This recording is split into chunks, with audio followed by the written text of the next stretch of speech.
Hey guys, माहौल जबरदस्त शानदार। I hope you are getting the amendments very perfectly और आपको अमेंडमेंट्स पढ़ने के बाद कॉन्फिडेंस आ रहा होगा। एंड सर, आपका जो डर था अमेंडमेंट को लेकर शायद दूर हो रहा होगा। और सबसे अच्छी और सबसे इंपॉर्टेंट बात जो मुझे आपसे रिक्वायर्ड वो है आपकी पॉजिटिव एनर्जी। एंड सर, आप जो भी पढ़ रहे हो अपनी पॉजिटिव एनर्जी के साथ पढ़ रहे हो। चलिए सरकार, शुरू करते हैं, अगले अमेंडमेंट की तरफ बढ़ते हैं हम साहब। And sir, renting of immovable property related services में जहां अमेंडमेंट थे वो हम देख लेते हैं। सर, सबसे पहला जो बहुत ही अच्छा अमेंडमेंट हुआ है, हमने ये पढ़ा हुआ था पहले कि renting of residential dwelling for use as residence is exempt from GST. आपने घर किराए पे लिया रहने के लिए तो जीएसटी एग्जम्प्ट है। ये हमने पढ़ा था पहले, अभी भी एग्जम्प्ट है सर, बट उसमें एक एक्सेप्शन लगा दिया। एक्सेप्शन क्या लगाया बच्चों? Except where the residential dwelling is rented to a registered person.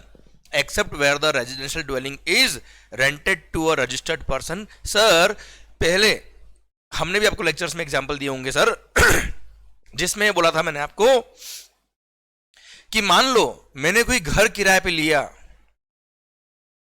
मैं एक बिजनेसमैन हूं, मैं एक कंपनी हूं साहब, और उस घर के अंदर हमारे डायरेक्टर साहब रह रहे हैं या हमारे कोई एम्प्लॉय रह रहे हैं, उनका रेंट कंपनी पे करी। सर, कई बार होगा, कई बार आपने देखा होगा, मान लो कोई डायरेक्टर के लिए कंपनी ने घर बुक कराया जहां पर रेंट कंपनी पे कर रही है पर रहते डायरेक्टर साहब है। पहले ये एग्जम्प्ट हुआ करता था क्योंकि renting of residential dwelling for use as residence घर की तरह काम आ रहा है, एम्प्लॉय के लिए काम आ रहा है, ये एग्जम्प्ट हुआ करता था। पर अब ये बोल दिया अगर कंपनी रजिस्टर्ड है जीएसटी में, उसको अगर आपने घर किराए पे दिया है एंड ऑल्दो घर जो इन्होंने कंपनी ने किराए पे लिया है, रजिस्टर्ड पर्सन ने रेंट पे लिया है, वो भले ही उसके एम्प्लॉय के लिए, डायरेक्टर के लिए, किसी और के लिए रेजिडेंशियल ड्वेलिंग की तरह काम आ रहा है फॉर रेजिडेंस पर्पस, फिर भी टैक्स लगेगा और टैक्स पे करना पड़ेगा। और खास बात जीएसटी लगेगा, वो भी हमने पढ़ा है रिवर्स चार्ज मैकेनिज्म में। रेसिपिएंट जो रजिस्टर्ड पर्सन है वो टैक्स पे करेगा टू द गवर्नमेंट डायरेक्टली, भले ही जिसका घर है, जिसने किराए पे दिया है, वो सर्विस सप्लायर जीएसटी में रजिस्टर्ड हो ना हो, we don't care for that. Sir, tax pay करना पड़ेगा रेसिपिएंट को under reverse charge mechanism to the government directly. Renting of residential dwelling for use as residence except where such renting is provided to a registered person. Clear? अच्छा, बाकी की बात जो थी बेटा, उसमें कोई चेंज नहीं है। मान लो आपने किसी इंडिविजुअल को, एंड कंज्यूमर को, उसके पर्सनल यूज के लिए, उसके रेजिडेंस पर्पस के लिए आपने घर किराए पे दिया और वो पर्सन जीएसटी में रजिस्टर्ड नहीं है, उसकी पर्सनल कैपेसिटी में उसने घर किराए पे लिया है रहने के लिए, उसका वो बिजनेस का एक्सपेंस नहीं है, आपने उसको घर किराए पे दिया है। Renting of residential dwelling for use as residence वो यूज कर रहा है साहब, ऐसे केस में कोई दिक्कत नहीं है। जीएसटी पहले भी एग्जम्प्ट था, अभी भी एग्जम्प्ट है। क्लियर? समझे मेरी बात? अच्छा, एक बात और, मान लो Yashwant Mangal is registered in GST. मान लो क्या है भाई सर,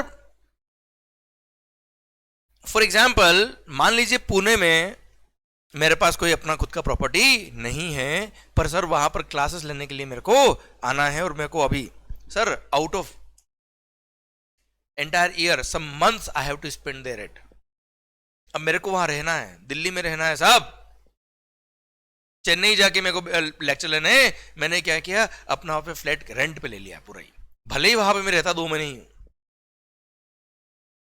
या साल भर रहता हूं, मैंने घर किराए पे लिया है। And sir, Yashwant Mangal is registered in GST. अब मैंने वहां पे जो घर किराए पे लिया है वो मैं रेजिडेंस की तरह यूज करता हूं सर। क्लासेस में क्लास पढ़ाने जाता हूं, ऑफिस के काम के लिए जाता हूं, एंड सर वहां पे जो फ्लैट मैंने रेंट पे लिया है वहां पे मैं रहता हूं।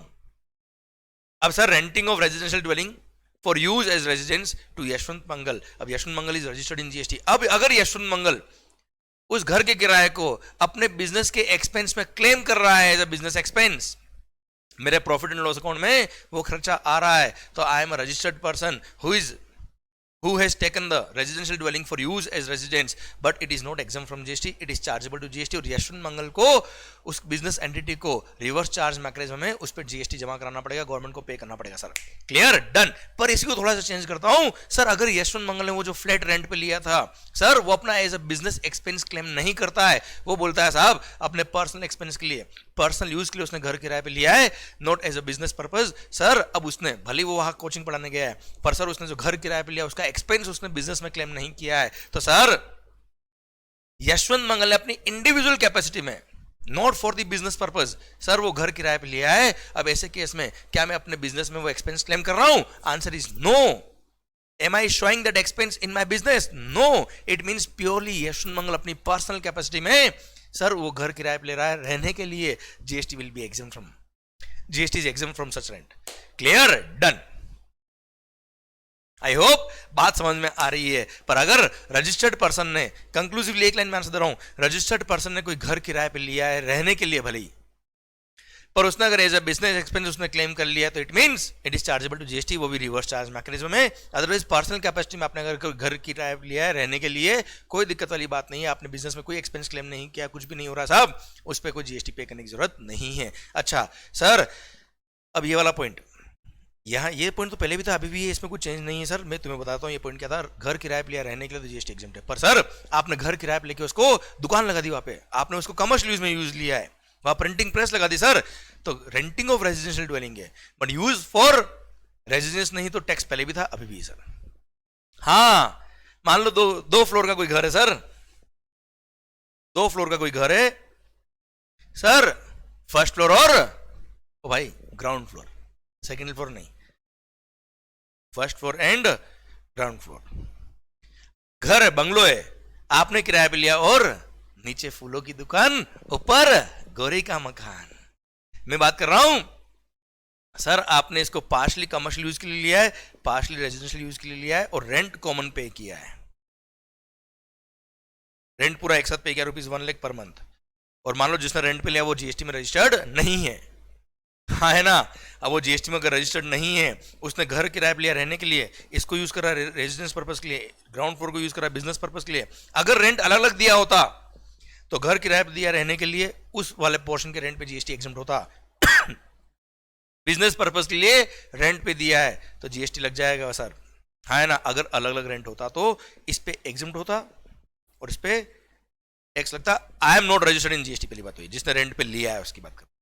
पर अगर रेंट कॉमन है और भले ही नीचे फूलों की दुकान, ऊपर गौरी का मकान, सर रेंट कॉमन लिया है, इट्स अ मिक्स्ड सप्लाई. और मिक्स सप्लाई अगर होता है तो आपको पता है कि हाईएस्ट लाइबिलिटी जो देगा उसमें हम क्लासिफाई कर लेंगे, और पूरे ही घर को कमर्शियल यूज में काम आ रहा है ऐसा मानते हुए पूरे 1 लाख रुपए पर मंथ रेंट पे जीएसटी लगा दिया जाता. क्लियर? डन. अच्छा, ये सब बात आती ही नहीं अगर ये पूरा घर किराए पर लिया होता. सर किसने? रजिस्टर्ड पर्सन हुई रजिस्टर्ड इन जीएसटी, और उसने अपने बिजनेस में एक्सपेंस क्लेम किया है, रेजिडेंशियल पोर्शन का भी और बिजनेस पोर्शन का भी. साहब ऐसे केस में पूरे पे जीएसटी वैसे भी लग जाता, वो भी रिवर्स चार्ज में रेसिपिएंट टैक्स पे करता. क्लियर? डन. मेरे ख्याल से बात आपको पूरी समझ में आ गई. क्लियर? तो ये वाला पॉइंट तो पहले भी था, अभी बस रजिस्टर्ड पर्सन ने घर किराए पे लिया है सर, अब भले रेजिडेंशियल पर्पज के लिए लिया हो, कमर्शियल पर्पज के लिए लिया हो, टैक्स लगेगा, और लगेगा वो भी रिवर्स चार्ज मैकेनिज्म में लगेगा, और रेसिपिएंट जो रजिस्टर्ड पर्सन वो टैक्स पे करेगा to the government directly. Okay, done. अच्छा, residential dwelling is not defined in GST law, तो कॉमन पार्लेंस में हम घर, कोई दुकान सर कभी भी घर नहीं होती सर, भले आप वहां रहते हो उससे कोई फर्क नहीं पड़ता सर, वो घर नहीं है, उसको रेंट पे दिया है, दुकान को रेंट पे दिया, भले लोग वहां रहते हो कोई फर्क नहीं पड़ता, टैक्स तो लगेगा. क्लियर? तो कॉमन पार्लेंस में हमको समझना पड़ेगा घर क्या होता है सर. जैसा हम समझते हैं जो रजिस्ट्री होती है ना सर, घर की रजिस्ट्री जो होती है वो रेजिडेंशियल है तो रेजिडेंशियल कराएगी. अच्छा, एक और बात सर, आपने कई बार देखा होगा आजकल होटल सर्विसेज के बारे में पॉइंट आने वाला नेक्स्ट वाला. होटल सर्विसेज सारी टैक्सेबल हो गई सर. सेकंड थिंग, आजकल सर्विस अपार्टमेंट का कॉन्सेप्ट चलता है सर, 2 दिन के लिए रेंट, 1 दिन के लिए रेंट, ओयो रूम्स वगैरह, हाँ है ना बेटा सर, वो सब टैक्सेबल पहले भी थे, अभी भी ये सब दिमाग खराब करना ही नहीं सर. क्लियर? क्योंकि उनको रेजिडेंशियल ड्वेलिंग की कैटेगरी में नहीं डालेंगे, उसको होटल की कैटेगरी में डालेंगे सर. Okay, done. चलिए सर, अभी जो हमने पढ़ा रेजिडेंशियल ड्वेलिंग वाला पॉइंट, उसका एक टेबुलर प्रेजेंटेशन में दे रखा है जिससे बहुत अच्छे से आपको यहाँ फिट हो जाएगा सर बातें. वैसे तो आपको समझ में आ गई होगी, पर फिर भी renting of residential dwelling, if the recipient is registered person और उसने कमर्शियल यूज किया है तो टैक्सेबल है ही है सर, कोई डाउट ही नहीं है. रेजिडेंशियल ड्वेलिंग था, रजिस्टर्ड पर्सन को दिया, टैक्स लगेगा, और reverse charge mechanism is applicable. उसने यूज एज रेजिडेंस के लिए लिया है फॉर देयर एम्प्लॉय और डायरेक्टर एटसेट्रा, तो भी वो टैक्सेबल है. और again RCM is applicable in such case, क्योंकि रेसिपिएंट इज रजिस्टर्ड पर्सन और उसने रेजिडेंशियल ड्वेलिंग रेंट पे लिया. अच्छा, उसने दुकान रेंट पे ली होती अपने ऑफिस के यूज के लिए तो टैक्स लगेगा, और रिवर्स चार्ज नहीं, फॉरवर्ड चार्ज है बेटा. रेजिडेंशियल ड्वेलिंग रेंट पे लिए तो रिवर्स चार्ज है सर.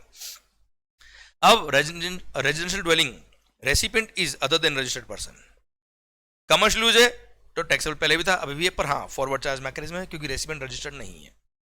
रेसिपिएंट ने यूज एज रेजिडेंस किया है by the recipient itself or for its employee director etc.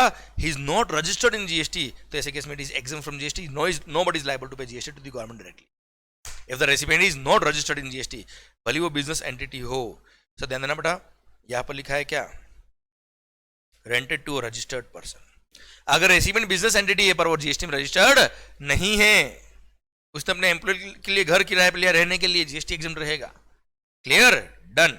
Sir आइए अगले पॉइंट की तरफ बढ़ते हैं सर हम। तो कुल मिला के renting of residential dwelling for use as residence exempt था, अभी भी है, पर अगर आपने रजिस्टर्ड पर्सन को रेंट पे दिया है घर, भले वो किसी भी यूज में ले रहा हो, टैक्स लगेगा, और ऐसे केस में रिवर्स चार्ज में रेसिपिएंट टैक्स पे करेगा to the government directly. Done. Sir next amendment बड़ा शानदार भारी अमेंडमेंट इंडस्ट्री के हिसाब से, बाकी अपने लिए तो बहुत छोटा सा अमेंडमेंट है कि होटल अकोमोडेशन पर अप टू ₹1000 जो रूम रेंट हुआ करता था उस पर जीएसटी एग्जम्प्ट हुआ करता था, वो सब अब टैक्सेबल हो गए हैं। विड्रॉ कर दिया अमेंडमेंट, और गवर्नमेंट ने बोल दिया दिमाग खराब मत करना, अब होटल का room rent, hotel in guest house club camp site by what ever name code, भले धर्मशाला हो अधर्मशाला हो, साहब सर रेंटिंग पे जीएसटी लगेगा। सॉरी, रेंटिंग पर जीएसटी लगेगा, बहुत ठंडे भाई क्या करें अभी। तो सर रूम रेंट जो होटल की सर्विसेज पहले अप टू ₹1000 एग्जाम थी, वो अब टैक्सेबल हो गई है। इसी वजह से सर ध्यान देना, पहले हॉस्टल जो प्राइवेट ट्रस्ट वगैरह के या private parties other than educational institution, देखो एजुकेशनल इंस्टीट्यूशन ने अपने स्टूडेंट फैकल्टी स्टाफ को कोई भी सर्विस दी एग्जाम है इंक्लूडिंग हॉस्टल, पर अदर देन एजुकेशनल इंस्टीट्यूशन कोई और हॉस्टल रन कर रहा है, तो पहले क्या था, एक सर्कुलर इशू हुआ था जिसने बोला था क्या, अप टू ₹1000 पर डे अगर रेंट है रूम रेंट तो जीएसटी एग्जाम्प्ट है हॉस्टल फीस पर सर अब वो कॉन्सेप्ट हट गया है, इसलिए hostel fees is also chargeable to GST irrespective of room rent per day sir with effect from 18 July 2022। Okay done. पर हाँ मैंने देखो वर्ड धर्मशाला भी यूज किया, पर अगर कोई प्रेसिंग्स ऑफ रिलीजियस प्लेस,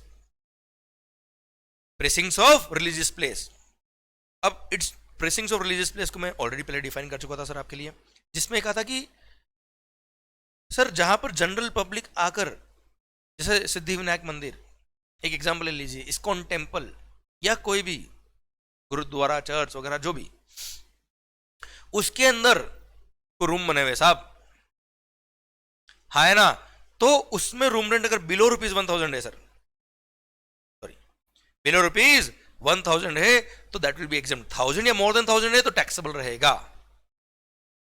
क्लियर। तो सर होटल अकोमोडेशन टैक्सेबल हुआ इंक्लूडिंग धर्मशाला। अब सुनना बेटा, dharamshala is not essentially a precincts of religious place. Sir precincts of religious place मतलब which is primarily meant for conduct of prayers और worship pertaining to religion, meditation और spirituality. धर्मशाला अगर primarily meant for residential purpose है, accommodation purpose है, तो वो religious place नहीं कहलाता है ना सर। पर जैसे मैंने एग्जांपल दिया सिद्धिविनायक मंदिर, इस्कॉन टेम्पल वगैरह जो भी आप मानते हो भगवान को, सर वहां पर अंदर अगर रूम्स है और वो रूम्स आप रेंट पे दे रहे हो तो sir that will remain exempt, क्योंकि सर यहां पर लिखा है renting of precincts of religious place meant for general public is exempt from GST. पर उसमें लिमिट लगा रखी है कि 1000 या मोर देन 1000 अगर हुआ रूम रेंट पर डे तो टैक्स लग जाएगा। क्लियर। अदरवाइज 999 तक टैक्स एग्जेम्प्ट है, पहले भी एग्जेम्प्ट था अभी भी एग्जेम्प्ट है। क्लियर। पर धर्मशाला जो रिलीजियस प्लेस नहीं है, those will be chargeable to GST irrespective of rent. Hotels, OYO rooms etcetera all are chargeable to GST irrespective of room rent. Okay बच्चों, आई होप पूरी बात समझ में आपको आ गई है। अच्छा ध्यान रखना, 999 हुआ इन रूम्स का जो प्रेसिंग्स ऑफ रिलीजियस प्लेस के अंदर है, अप टू रेंट 999 तक है तो जीएसटी एग्जेम्प्ट रहेगा। अदरवाइज 1000 या मोर देन 1000 है वैल्यू ऑफ सप्लाई तो जीएसटी लग जाएगा साहब। ओके चलिए सर, ठीक है, ये मैंने एनालिसिस में भी यहां पे लिख डाला इसी बात को। बेटा आओ बच्चों। सर हाँ जी सर, एक हमने पढ़ा था जैसे एमआईडीसी का हमने एग्जांपल लिया था sir, Maharashtra industrial development corporation, GIDC Gujarat industrial development corporation, Rajasthan में रिको इंडस्ट्रियल एरिया कहते हैं सर, आपको पता हो तो, हाँ है ना सर। उसमें अगर आपने लॉन्ग टर्म लीज 30 ईयर्स और मोर देन 30 ईयर्स के लिए कोई इंडस्ट्रियल प्लॉट या सर फाइनेंशियल बिजनेस को डेवलप करने के लिए, फाइनेंशियल इंफ्रास्ट्रक्चर को डेवलप करने के लिए आपने कोई लैंड लिए, प्लॉट लिया है वहां पर, तो ऐसे केस में लॉन्ग टर्म लीज जो गवर्नमेंट आपसे चार्ज कर रही है उस पर जीएसटी नहीं लगेगा। या इस तरह के state government industrial development corporation ने अगर आपसे कोई चार्जेस लिए लॉन्ग टर्म लीज 30 ईयर्स और मोर देन 30 ईयर्स के लिए जो चार्जेस लिए उस पर जीएसटी नहीं लगेगा। लीज अमाउंट जो लिया, lease amount will remain exempt from GST upfront amount, है ना, जिसको कॉस्ट सलामी डेवलपमेंट प्राइस बोलते हैं सर। अब पहले भी एग्जाम था, अभी भी एग्जाम था, कोई कमेंटमेंट नहीं है। बस यहाँ पे सर्कुलर क्या आया बेटा, एक सर्कुलर ये आया मालिक कि क्या होता है, मान लो कोई एक रिको इंडस्ट्रियल एरिया डेवलप हो रहा है, state government industrial development corporation कोई इंडस्ट्रियल एरिया डेवलप कर रही है।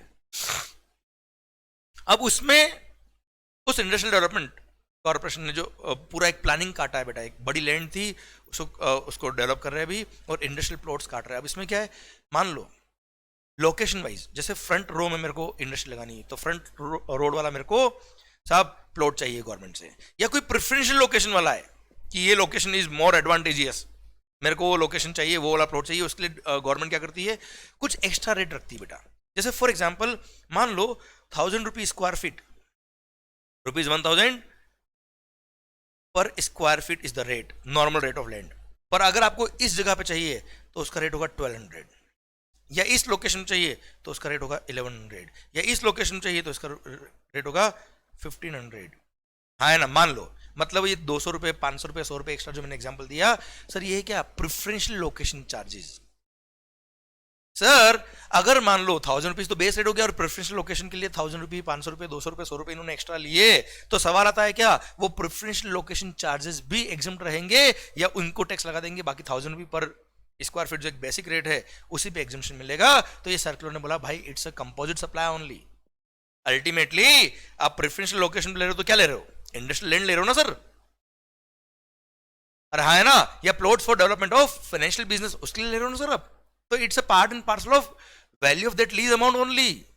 तो सर ये प्रेफरेंशियल लोकेशन चार्जेस हो या लोकेशन चार्जेस हो sir, in addition to the normal lease rent, sir वो भी क्या होंगे, एग्जम्प्ट रहेंगे, कोई दिक्कत नहीं है, they will also remain exempt from GST. पढ़ लीजिए सर, वेदर लोकेशन चार्जेस और preferential location charges collected in addition to the lease premium for long-term lease of land constitute part of the lease premium or of the upfront amount charged for long-term lease of land, and are those eligible for the same tax treatment? Answer is yes sir, those will be exempt from GST. पढ़िए, allowing choice of location of plot is integral part,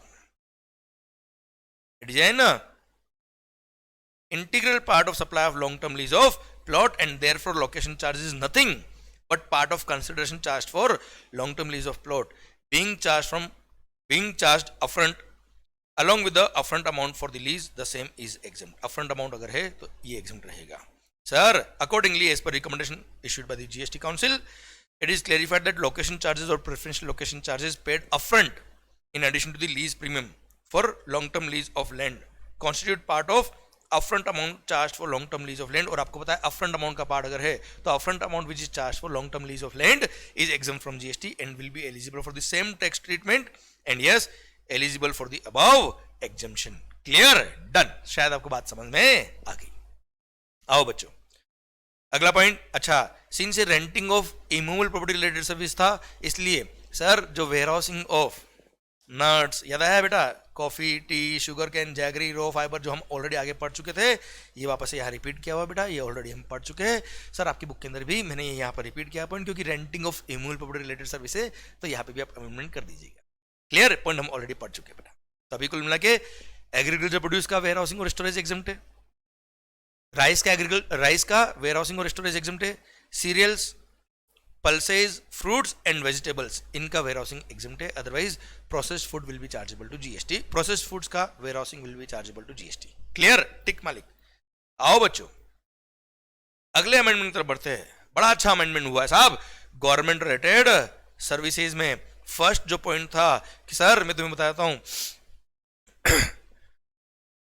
services by department of post, हमने पढ़ा हुआ sir, services by department of post taxable थी, पर सारी services taxable नहीं थी। Services by department of post by way of speed post, express parcel post, life insurance, agency services exempt थी, वो भी if provided to any person other than central government, state government और union territory. Clear sir? कुल मिला के department of post की सारी services taxable नहीं थी, डिपार्टमेंट ऑफ पोस्ट की केवल speed post, express parcel post, life insurance और agency services provided to any person other than central government, state government और यूनियन टेरिटरी, वो एग्जाम था, अदरवाइज एग्जिम्ड, वो सब टैक्सेबल था। अदरवाइज सर सारी services of department post will are exempt from GST, ऐसा पहले हमने पढ़ा हुआ है। पर अभी क्या किया, ये देखिए भाई, उड़ा दिया। उड़ा दिया मतलब सर 18 जुलाई 2022 से सर इन्होंने क्या किया, सर ये बोल दिया क्या, services by department of post taxable. यही हुआ मालिक। ऊपर लिखा था क्या, all the services provided by the government are, government मतलब central government, state government, union territory, local authority are exempt from GST except following for, मतलब 4 सर्विसेज टैक्सेबल होगी, उसमें फर्स्ट क्या था, सर्विसेज बाय डिपार्टमेंट पोस्ट, बस इतना सा हो गया अभी। मतलब all the services provided by department of post are now taxable. Postcard भेजा किसी को आपने, चिट्ठी लिखी, खत, संदेशा, other than speed post, normal post, ordinary post, लग गए सर, इसके अकॉर्डिंग तो लग रहा है सर लग गए सर। पर चिंता ना करे सर, आगे यहां पे तो बोल दिया all services of department of post are excluded from the examination.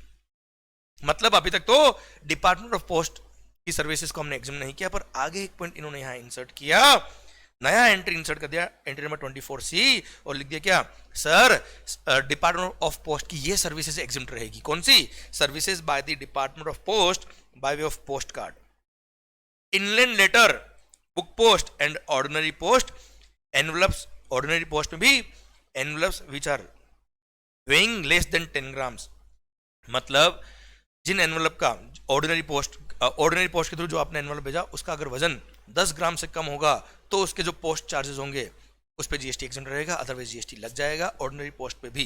Clear? Book post, जैसे हमने कोई बुक, ओपन बुक, कई बार देखना ओपन बुक भी आप भेज सकते हो सर बुक अगर आपने भेजा तो उसको बुक पोस्ट बोलते बेटा। इनलैंड लेटर भेजा आपने या पोस्ट कार्ड भेजा है सर, यही एग्जम्प्ट है, बाकी सब टैक्सेबल हो गए। देखो पहले क्या था बेटा, पहले डिपार्टमेंट ऑफ पोस्ट की 4 एक्टिविटी को टैक्सेबल किया था, speed post, express parcel post, life insurance और एजेंसी सर्विसेज, केवल इनको टैक्सेबल किया था। अब डिपार्टमेंट ऑफ पोस्ट की 4 एक्टिविटी को एग्जाम रखा है इन्होंने, बाकी सब taxable.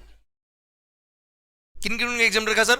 Post card, inland letter, sir book post और ऑर्डिनरी पोस्ट जिसमें envelopes weighing less than 10 gram है, वो 10 ग्राम हो तो भी टैक्सेबल है बेटा, है ना। तो डिपार्टमेंट ऑफ पोस्ट की 4 सर्विसेज ही एग्जम्प्ट है। पहले बताता ये 4 टैक्सेबल है, अब 4 ही एग्जम्प्ट है। सर वापस बोल रहा हूं, जल्दी मत करना, आराम से। सर क्या क्या एग्जम्प्ट है बेटा? अभी मेरा एक पॉइंट बाकी है। Post card, inland letter, book post और envelopes weighing less than 10 grams अगर आपने डिपार्टमेंट पोस्ट के थ्रू भेजे हैं तो उन्होंने जो चार्जेस लिए उस पर जीएसटी एग्जम्प्ट रहेगा। उसके अलावा कोई भी सर्विस किसी को भी दी हो, वापस सुनना, कोई भी सर्विस किसी को भी दी हो टैक्सेबल है। Example speed post taxable, express parcel post taxable, agency services sir taxable, जो पहले लाइफ इंश्योरेंस वगैरह सब टैक्सेबल। सेविंग अकाउंट में, पोस्ट ऑफिस सेविंग अकाउंट भी होता है सर, वहां पे कुछ चार्जेस लगे वो भी टैक्सेबल, ब्ला ब्ला ब्ला चार्जेस वो भी टैक्सेबल। अच्छा स्पीड पोस्ट की सर्विसेज दी इनकम टैक्स डिपार्टमेंट को, मतलब स्पीड पोस्ट सर्विसेज दी है, एजेंसी सर्विसेज दी किसको? सेंट्रल गवर्नमेंट को, स्टेट गवर्नमेंट को, यूनियन टेरिटरी को, सब टैक्सेबल। पहले sir speed post, express parcel post, life insurance, agency services अगर आपने central government, state government, union territory को प्रोवाइड करी होती तो वो एग्जम्प्ट हुआ करती थी, सब टैक्सेबल। मतलब बच्चों कुल मिला के कंक्लूजन ये है कि डिपार्टमेंट ऑफ पोस्ट की केवल 4 सर्विस पे जीएसटी एग्जम्प्ट है। मतलब इजी हो गया बेटा आपके लिए याद करना, अब तो इजी हो गया, दिमाग लगाना ही नहीं रहा आपके लिए, आप टेंशन मत लो। अमेंडमेंट की वजह से तो आपका पॉइंट और इजी हो गया सर, याद ज्यादा रखना नहीं रहेगा आपको, केवल ये याद रखना है कि sir services by department of post केवल 4 ही एग्जम्प्ट है, भले किसी को भी दे एग्जम्प्ट है। क्या क्या? Post card, inland letter, book post और ऑर्डिनरी पोस्ट जहां पर envelopes weighing less than 10 gram है सर, वो एग्जम्प्ट है। उसके अलावा कोई भी चार्जेस, कोई भी सर्विस आपको लिख के देते क्वेश्चन, वो टैक्सेबल है, भले वो सर्विसेज उसने गवर्नमेंट को दी हो, XYZ किसी और पर्सन को दी, we don't care, all will be chargeable to GST. और हाँ, डिपार्टमेंट पोस्ट के केस में हमेशा फॉरवर्ड चार्ज मैकेनिज्म लगता है, वहां रिवर्स चार्ज नहीं लगता है, ये हम ऑलरेडी रिवर्स चार्ज में बात कर चुके हैं। तो जो ये वर्ड्स यहाँ डिलीट किया ना सर, ये रिवर्स चार्ज के वहां पे पॉइंट में भी डिलीट कर रखे सर उन्होंने। तो कुल मिला के all services by department of post taxable except for, बाकी सब टैक्सेबल है, फॉरवर्ड चार्ज में है। अब भले वो गवर्नमेंट को दे, किसी और को दे, we don't care. Clear, done. कोई खास अमेंडमेंट नहीं किया, कोई टफ है क्या? नहीं, नहीं सर, सिंपल, क्लियर। अच्छा, बाकी इस पॉइंट का इफेक्ट आगे किसी और पॉइंट में नहीं आ रहा है, कोई चिंता वाली बात नहीं है। ओके, अच्छा, उसके अकॉर्डिंग मैंने एनालिसिस में भी चेंज किए बेटा यहाँ पे, अरे क्लियर। और उसके अकॉर्डिंग मैंने सर ऑब्वियसली पॉइंट के एनालिसिस में मैंने लिख दिया पॉइंट, एंड उसके अकॉर्डिंग जो मैंने पोस्ट ऑफिस का एक क्वेश्चन आपको दे रखा था इलस्ट्रेशन, उसमें भी मैंने पूरा क्वेश्चन चेंज कर दिया बेटा, ये वाला क्वेश्चन, और ये भी पोस्ट के रिलेटेड था बेटा, ये पूरा मैंने चेंज कर दिया। ये भी मैंने आपको स्कैन करके यहाँ पे अपलोड किया, सो दैट आप अपने बुक के अंदर ये इलस्ट्रेशन इनकॉर्पोरेट कर पाए एंड उसको अकॉर्डिंगली आप आंसर निकाल पाए। उससे आपका और भी कंफर्ट जोन बढ़ जाएगा कि हाँ, मेरे को पॉइंट पूरा समझ में आ गया है। ठीक है, मैंने अच्छे से इसको ड्राफ्ट किया सो दैट आप अच्छे से समझ पाए चीजों को। ओके बच्चों, तो कुल मिला के पोस्ट ऑफिस की सारी सर्विसेज टैक्सेबल होगी एक्सेप्ट 4 एग्जिम्ट है सर। 4 कौन कौन सी एग्जिम्ट है साहब? Postcard, Indian letter, book post और ऑर्डिनरी पोस्ट जिसमें envelope should be weighing less than 10 gram. अच्छा, envelopes weighing 10 gram less than 10 gram जो है वो केवल ऑर्डिनरी पोस्ट वाले के लिए बेटा है ना। ऑब्वियसली बुक पोस्ट में तो बुक जाएगी बेटा, एनवलप जाता नहीं है सर।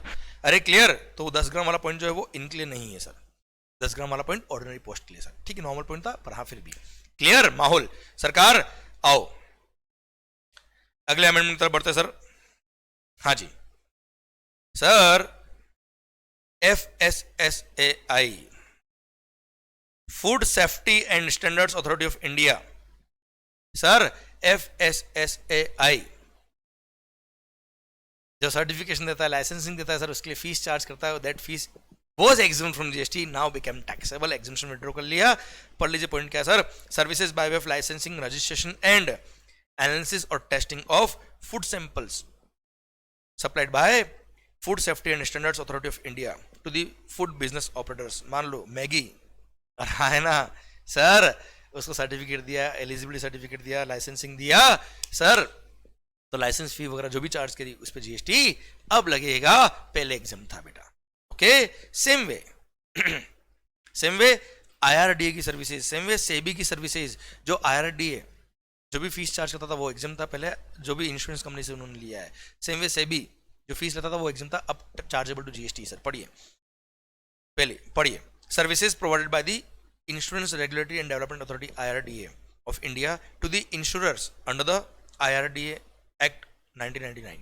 ओके ठीक, चार्जेबल टू GST अब एग्जामिशन में हो गया। Same way services provided by the SEBI securities and exchange board of India set up under the Securities and Exchange Board of India Act 1992 by way of protecting interest of investors in securities and to promote the development of and to regulate the securities market। तो sir उस पर GST अब लगा दिया गया है, एग्जामिशन जो था उसको विड्रॉ कर दिया बेटा।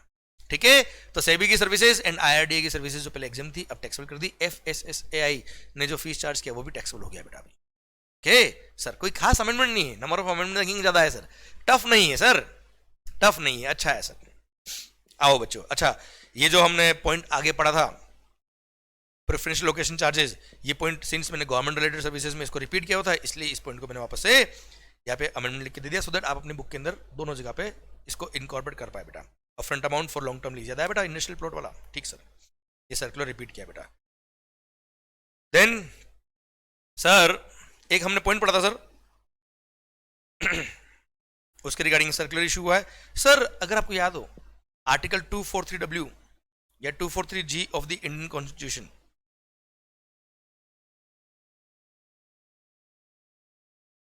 आर्टिकल नंबर 243W या 243G of the Indian constitution, उसमें म्युनिसिपैलिटी और पंचायत के काम लिखे सर। ऐसा कोई काम जो आर्टिकल 243W या 243G में लिखा हुआ है, म्युनिसिपैलिटी या पंचायत वाला काम है, वो काम अगर central government, state government, union territory या लोकल अथॉरिटी ने किया है तो वो सप्लाई के स्कोप में नहीं आता है। ऐसा हमने सेक्शन नंबर 7 सबसेक्शन 2 रहा है ना, उसमें क्लोज में बी में सर नोटिफिकेशन शुरू करके चैप्टर नंबर 2 में पढ़ा था सर हमने। सेम वे अगर सेम एक्टिविटी अगर किसी गवर्नमेंटल अथॉरिटी ने करी है तो वो भी एग्जम्प्ट है जीएसटी से। Services provided by governmental authority are also exempt from GST, अगर वो आर्टिकल नंबर 240W और 240G में कवर तो। अब सर मान लो स्वच्छ भारत अभियान या नेशनल हेल्थ मिशन जो गवर्नमेंट का है साहब, ये प्रोजेक्ट गवर्नमेंट ने ले रखा है। अब सर मुंबई को साफ सफाई करने वाला काम मोदी जी ने बोल दिया मुंबई को साफ मैं करूंगा सर। सेंट्रल गवर्नमेंट ने काम ले लिया सर म्युनिसिपैलिटी वाला, तो सेंट्रल गवर्नमेंट जो सर्विस दे रही है उस पर जीएसटी एग्जाम था। अब सेंट्रल गवर्नमेंट खुद तो सफाई करेगी नहीं सर, उसने टेंडर इश्यू किया, उसमें मान लो यशवंत मंगल ने टेंडर ले लिया सर, अब मुंबई को साफ यशवंत मंगल करेगा सर अब मेरा पॉइंट ये है, सर्विसेज का जो बिल में लिखूंगा सेंट्रल गवर्नमेंट को, services provided to central government, state government, union territory और local authority, services provided to central government, state government, union territory और local authority in relation to any service which is entrusted to municipality और panchayat under article number 243W या 243G of the Indian constitution. Pure labour का है तो वो exempt था, material plus labour का composite supply है तो वो भी एग्जाम था, पर उसमें कंडीशन क्या थी, प्रोवाइडेड दैट सर टोटल जो मटेरियल इन्वॉल्व है, टोटल जो मटेरियल इन्वॉल्व है that should not exceed 25% of the total contract value. बेटा ये पहले भी एग्जाम था, अभी भी एग्जाम है सर, कोई अमेंडमेंट नहीं हुआ है सर, मैंने तो आपको रिवाइज करवाया पॉइंट, क्योंकि सर एक सर्कुलर आया था। अब सर्कुलर ने क्या बोला सर कि क्या जीएसटी लगेगा on sanitation and conservancy services provided to army and other central government और स्टेट गवर्नमेंट डिपार्टमेंट्स। तो पहली बात तो सेंट्रल गवर्नमेंट और स्टेट गवर्नमेंट के डिपार्टमेंट या आर्मी जो है उसको आप सर्विस दे रहे हो, मतलब गवर्नमेंट को सर्विस दे रहे हो बेटा। और कौन सी सर्विस दे रहे हो, सैनिटेशन एंड कंजर्वेंसी सर्विसेज।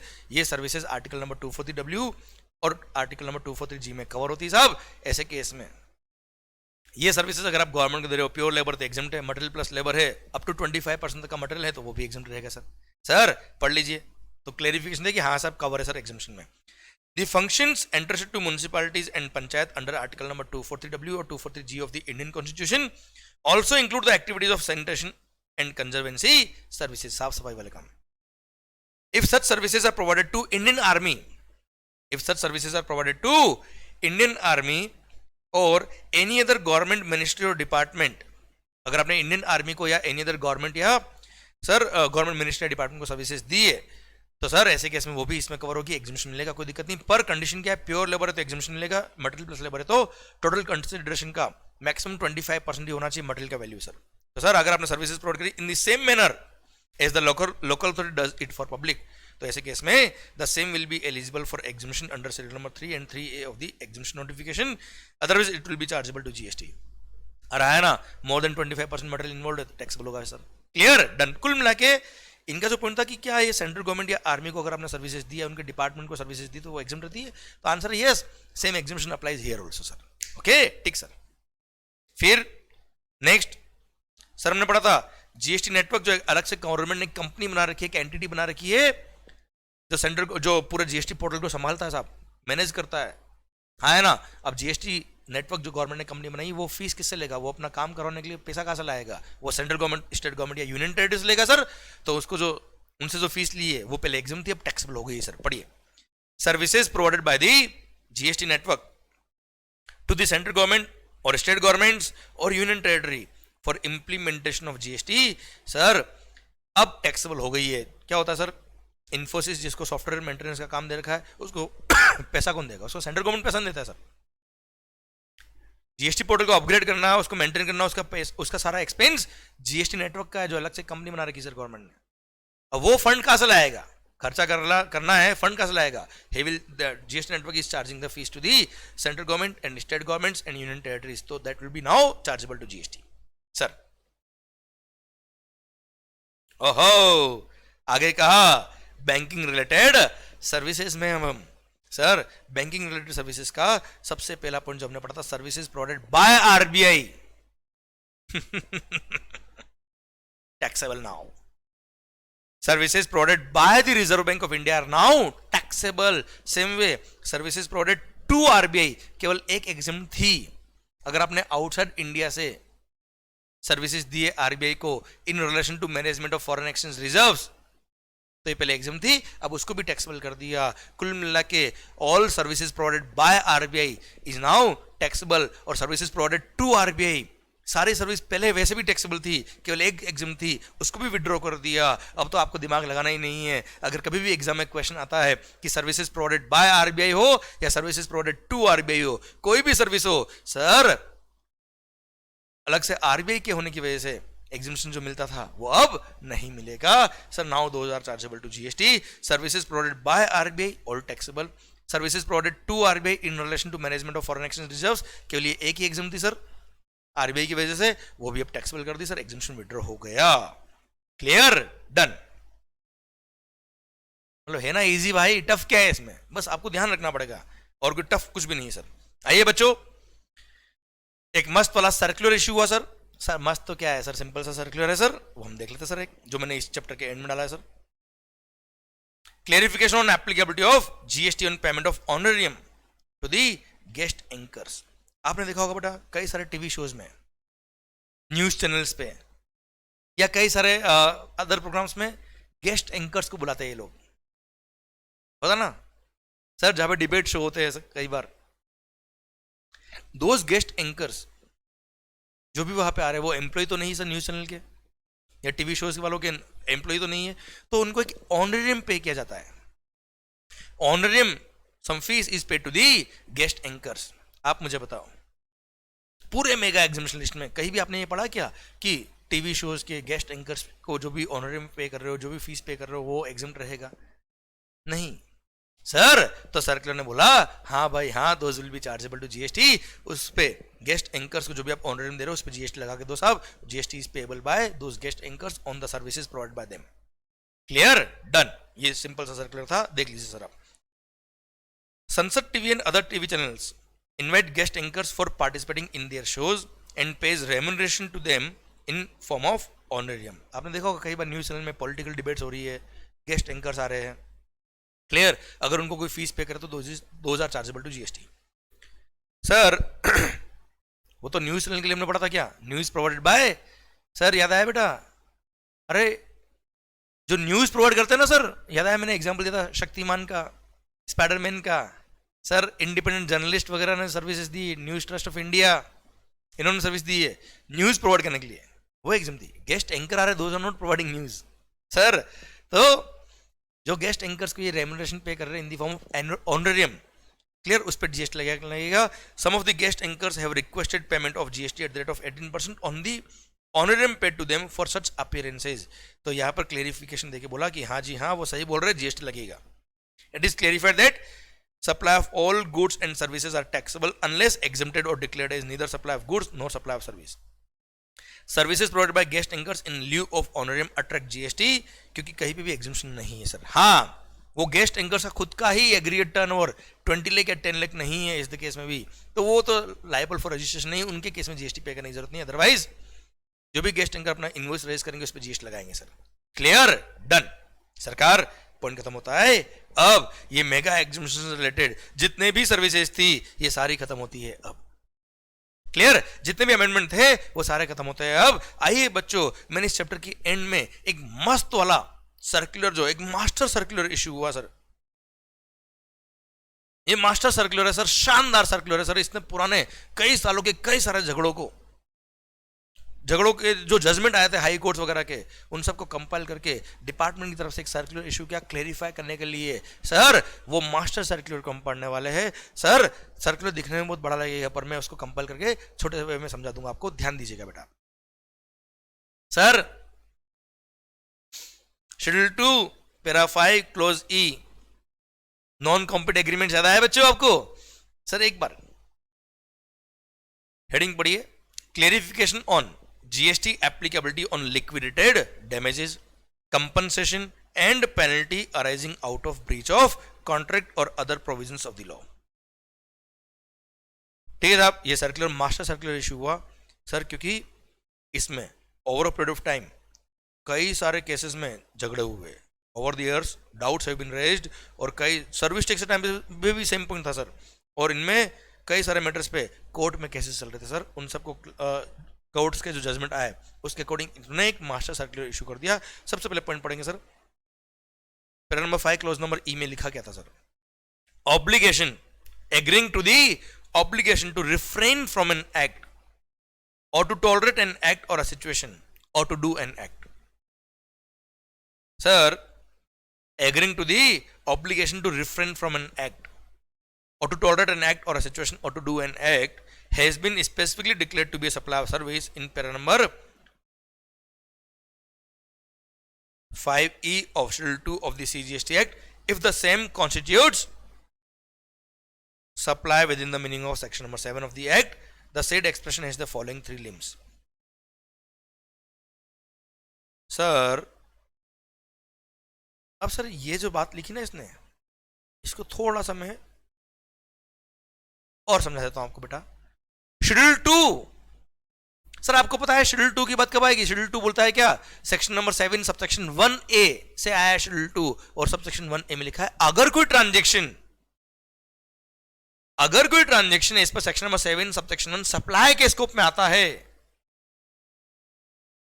तो ही शेड्यूल 2 देखेंगे सर। अगर कोई सप्लाई ही नहीं है, there is no point of discussing about schedule number 2 at all. I repeat, schedule 2 की बात कब आएगी? शेड्यूल नंबर 2 की बात तभी आएगी अगर इस पर सेक्शन नंबर 7 सबसेक्शन 1 कोई ट्रांजैक्शन सप्लाई के स्कोप में आ रहा है। अब सप्लाई के स्कोप में आ गया, आप डिस्प्यूट है कि सप्लाई ऑफ गुड्स है कि सप्लाई ऑफ सर्विस है, तब जाके आपको देखना है शेड्यूल नंबर 2 जिसने कुछ 6 पैरास दे रखे हैं, उसमें कुछ बातें करी हुई है कि ये सप्लाई ऑफ गुड्स होगा या सप्लाई ऑफ सर्विस होगा, पर first of all it should be supply as per section number 7 subsection 1, तभी सबसेक्शन 1 एक ही बात है कि अच्छा इसमें मैंने कोई नई बात नहीं बताई, आपने जो ऑलरेडी पढ़ा हुआ है वही मैंने बोला है सर। ठीक है साहब, तो कुल मिला के obligation to refrain from an act, agreeing to the obligation to refrain from an act or to tolerate an act or a situation or to do an act is supply of service, है ना? पर पहले ये supply तो होना चाहिए sir. अब मैं आपको समझाता हूं कि झगड़ा क्या था, पर उससे पहले ये जो 3 लिम्स के बारे में बात करा वो भी देख लो सर आप।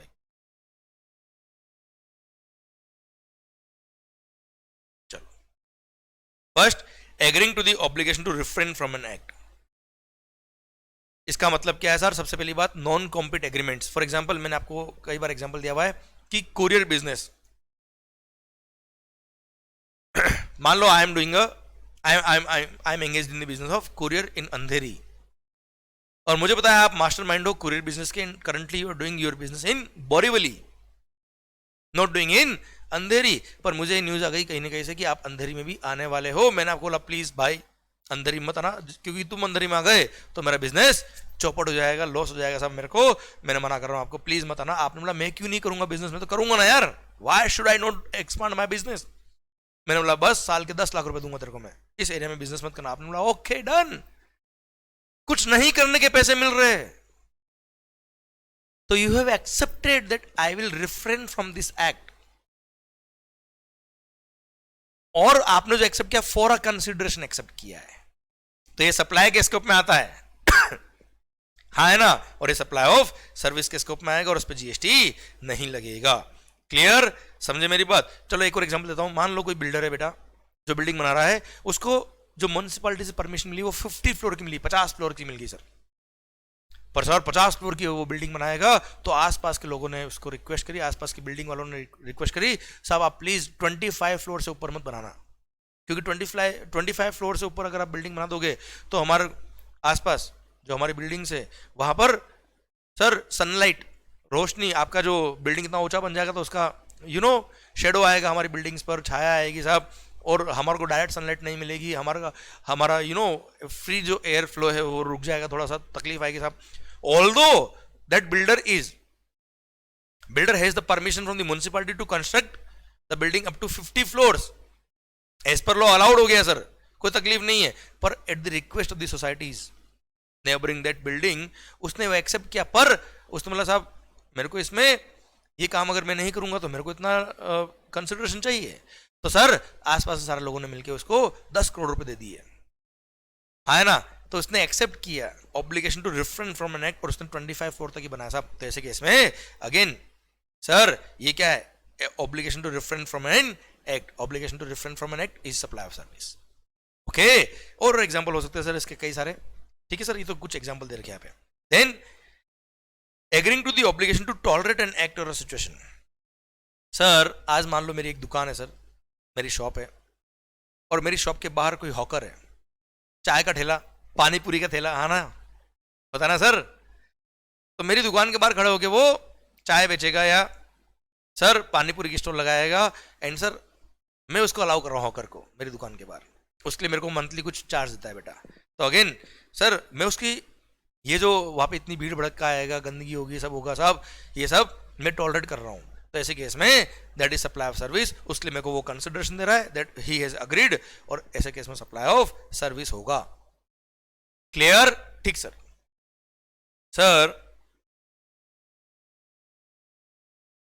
देन एक और एग्जांपल इसमें दे रखा है कि मान लो कोई सोसाइटी है बेटा, और सोसाइटी के पास में कोई स्कूल है। अब सर स्कूल सिंस पास में सोसाइटी है, सोसाइटी लॉज के हिसाब से, मतलब जो म्यूनसिपैलिटी लॉज है उसके हिसाब से लाउड स्पीकर यूज नहीं कर सकते स्कूल वाले, बट स्कूल ने सोसाइटी से बात करी कि साहब हम आपको पर मंथ ₹15,000 पे करेंगे, हमको मॉर्निंग प्रेयर्स वगैरह कराने दो, स्पीकर पे लाउड स्पीकर चलाने दो साहब, अच्छा रहेगा। सोसाइटी ने एग्री कर दिया, society is tolerating the act for some consideration, ये सप्लाई ऑफ सर्विस के स्कोप में आएगा। एक एग्जांपल दे रखा है, ठीक है sir. Agreeing to the obligation to do an act.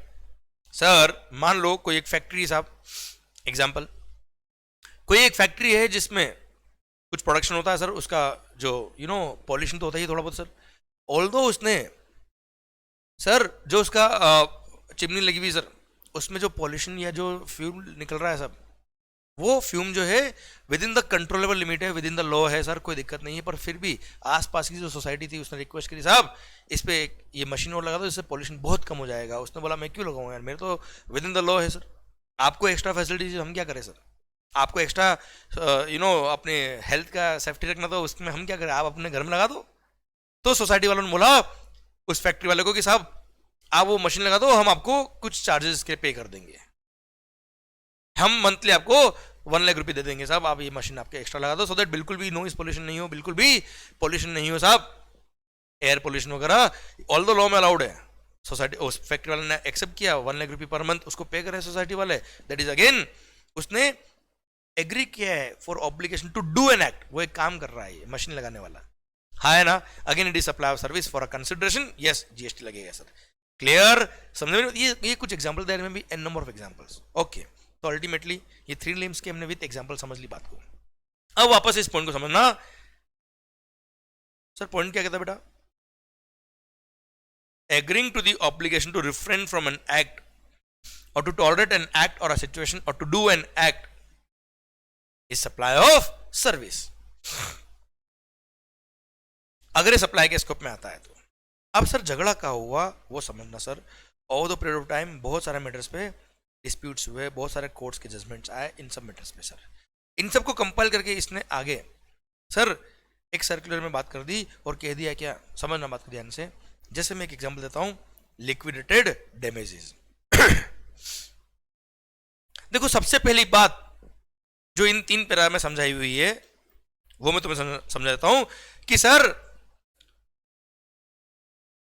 कोई भी ट्रांजैक्शन सप्लाई के स्कोप में कब आएगा, जब मैंने कोई एक्टिविटी करी है, जब मैंने कोई एक्टिविटी करी है फॉर अ कंसिडरेशन, मैंने कोई एक्टिविटी करी है फॉर अ कंसिडरेशन, तो वो सप्लाई के स्कोप में आएगा, अदरवाइज सप्लाई के स्कोप में नहीं आएगा। अच्छा मैंने कोई काम किया for consideration, activity should be for a consideration, तो वो सप्लाई होता है, वो सप्लाई नहीं होता है। आपने खुश होकर मुझे कोई गिफ्ट दिया, एक एग्जांपल दे रहा हूं मैं आपको सर, मैंने कोई अच्छा काम किया, आपने मुझे कोई गिफ्ट दिया, that is not supply at all. मतलब मियर फ्लो ऑफ मनी, आप मुझे किसी कारण से पैसा दे रहे हो, इट डजंट मीन कि वो कंसिडरेशन ही है। जब तक वो कंसिडरेशन के स्कोप में नहीं आएगा तब तक वो सप्लाई के स्कोप में नहीं आएगा।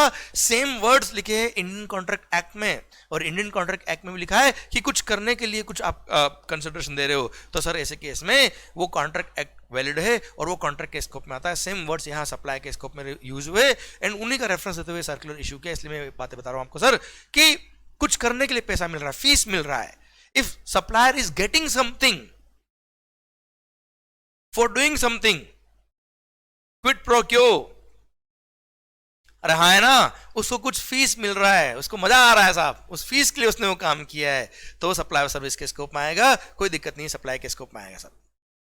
उसी का रेफरेंस लेते हुए यहां बात करी कि सर, अब यहां बात इन्होंने शुरू कर दी और बोल दिया क्या, ये तो क्या एक समरी चार्ट दिया, आगे जो बातें कही ना सर, एक एक पॉइंट को डिस्कस किया है, उसका सबकी बातें एक साथ यहां कर दी इन्होंने.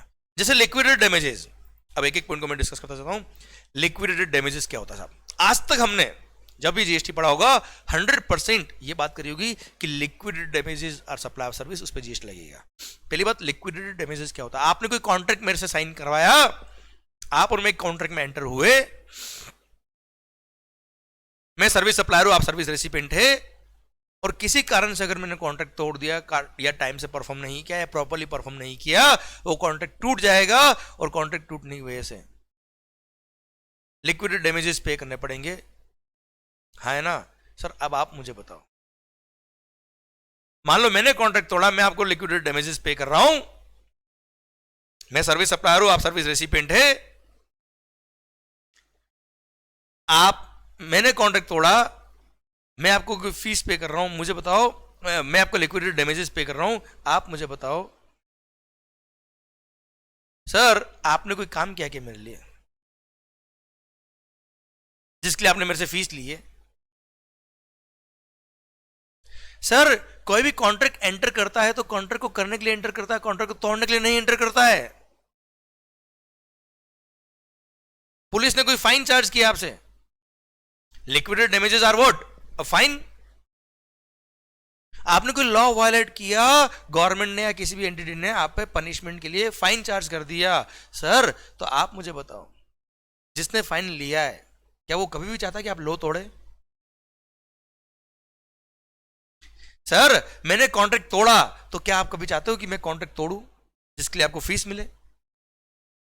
तो कई सारे over the year, over the period of time, कई सारे कोर्ट्स ने डिसाइड किया कि अगर लिक्विडेटेड डैमेजेस कोई कॉन्ट्रैक्ट तोड़ रहा है, तो उसमें वो लिक्विडेटेड डैमेजेस जिसको दे रहा है वो खुश नहीं हो रहा है कि कॉन्ट्रैक्ट टूट गया, अच्छा हुआ मेरे को फीस मिल गई. So this can't be said that it is consideration, this is मियर flow of money. कि उसको दुख हुआ, दर्द हुआ, कॉन्ट्रैक्ट तोड़ दिया मैंने, आप सर्विस रेसिपिएंट हो, मैंने कॉन्ट्रैक्ट सही परफॉर्म नहीं किया, कॉन्ट्रैक्ट तोड़ दिया, तो जो आपको लॉस हुआ उसको कंपनसेट करने के लिए सर मैंने आपको पैसा दिया. सर, आपने मेरे से कोई फीस नहीं ली है, आपने कोई काम ऐसा नहीं मेरे लिए कुछ किया हो या जिसके लिए आपको कुछ फायदा हुआ हो या मेरे को कोई फायदा हुआ हो, और सर आपने वो काम करने के लिए वो फीस लिया हो, नहीं, that is just to compensate your losses. Clear? So over the period of time कई सारे कोर्ट्स ने कॉन्ट्रैक्ट एक्ट को देखते हुए, जीएसटी एक्ट को देखते हुए, सर्विस टैक्स के अंदर जो वर्डिंग यूज करती है उन सबको देखते हुए बोला कि ये this is मियर flow of money, आपने केवल मनी दिया है. रहा है ना, जो डैमेजेस हुए हैं अदर पार्टी को, जो डैमेजेस हुए अदर पार्टी को, वो जो लॉस हुए हैं, डैमेजेस हुए अदर पार्टी को, उसके लिए आपने क्या दिया? जस्ट अदर पार्टी को सर मनी दिया है. It is merely flow of money, this is not consideration for the other party. ये कोई इसको फीस नहीं मिला है, कोई मजा नहीं आ गया उसका साहब. It is not chargeable to GST at all. Clear? Government बोल दिया. तो आज तक आपने और हमने जब भी जीएसटी के इस प्रोविजन को पढ़ा होगा तो हमने हमेशा एग्जांपल लिया होगा कि liquidated damages are chargeable to GST. पर अब ध्यान रखिएगा, ये सर्कुलर खुद गवर्नमेंट ने इश्यू किया and government don't want any GST on this. तो फायदा है ना सर इंडस्ट्री के लिए, तो क्या नुकसान है? ये तो देश के लोगों के लिए फायदेमंद बात करेगी, हमको जीएसटी नहीं चाहिए सर. इसलिए आप भी ध्यान रखिएगा, बहुत ज्यादा कॉन्ट्रैक्ट एक्ट में भी आपको घुसने की जरूरत नहीं सर. एग्जामिनेशन पर्पस के लिए बात बता रहा हूं, मैंने सफिशिएंटली आपको रीजन दे दिया इसके. क्लियर? जो सब यहां पे लिखे हुए हैं, एंड सर ऐसे केस में कोई जीएसटी पे करने की जरूरत नहीं है, and liquidated damages are not chargeable to GST at all.